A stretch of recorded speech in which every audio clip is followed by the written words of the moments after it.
song mã với ngôi vương với Man City. Bàn thắng Tottenham, Romero ở phút 67 và 4, Somin phút 87 với penalty. Arsenal, Højbjerg 15 phút phản lưới, Saka 27 phút, Havertz 38 phút. Nhưng trận derby London luôn diễn ra với sự thù địch và quyết liệt dù bất cứ ở hoàn cảnh nào. Màn so tài trên sân Tottenham Hotspur ở vòng 35 ngoại hạng Anh cũng không là ngoại lệ, khi Arsenal cần điểm để đua vô địch và Tottenham cần thắng để đua vô địch.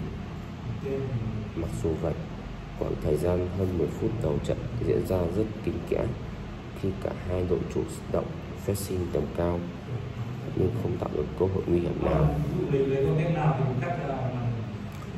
Tuy nhiên, lúc ngoài trận đấu ở phút 15 xuất phát từ tình huống đá phạt góc ở Saka, tiền vệ Højbjerg trên phía Tottenham đã có tình huống đánh đầu vô cùng hiểm hóc, tung về đội nhà giúp các cầu thủ khách vươn lên dẫn trước. Bất ngờ nhận một bàn thua cuộc, buộc Tottenham phải đẩy cao đội hình để tìm kiếm bàn gỡ và tạo ra những cơ hội rất ngon ăn. Cristiano Romero đánh đầu giúp cột sọc, trong khi Van de Ven tìm được mảnh lưới David Raya nhưng bị VAR từ chối vì lỗi việt vị.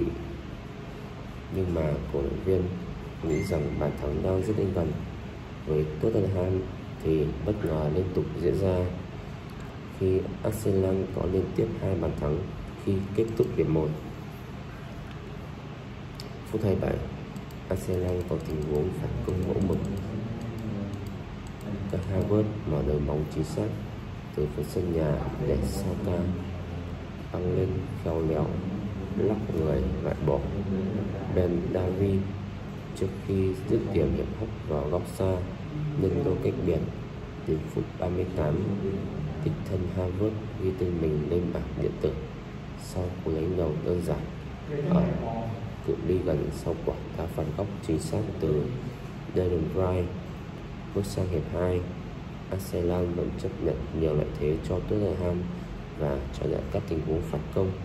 Cách chơi này của pháo thủ khiến đội nhà gặp khó khăn trong việc tìm kiếm bàn thắng, đồng thời họ cũng tạo ra được những cơ hội nguy hiểm.